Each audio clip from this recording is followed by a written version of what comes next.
What's going on? My name is Zay and welcome back to The Grade. Today is day 23 and we are talking about how to create your own LUT. Let's get it.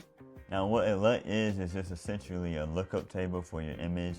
So think about like a preset to kind of get your image going. It's not a finishing point, it's a starting point. So to create your own LUT, once you have your grade, what you want to do is go down here to where your clips are. As you see, I got a lot of clips I've been working with for this project.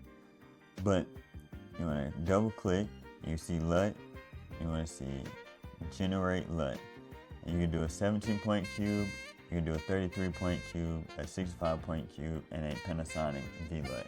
And so the difference between these versions is that a 17-point cube LUT is for quick previews. A 33-point cube balances performance for broadcast, so that's what you would typically see as your display LUTs for like an FX3 or whatever camera you may use.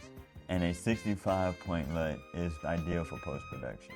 And so, depending on what your purpose is for exporting your LUT, if you're gonna use it to try to make it for other videos, you wanna use 65. If you wanna use it for like your camera, use 33. Like if you wanna use it for quick previews for things, use 17.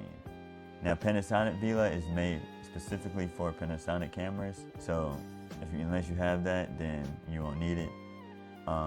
Yes, that is how you export your LUT, and I'll show you. Just click that, and then you pick a save file wherever you want to save it, and that's how you export your LUT. That's it for day 23 of the grade. Tune in for day 24, where I'm talking about masking and isolating colors on a subject.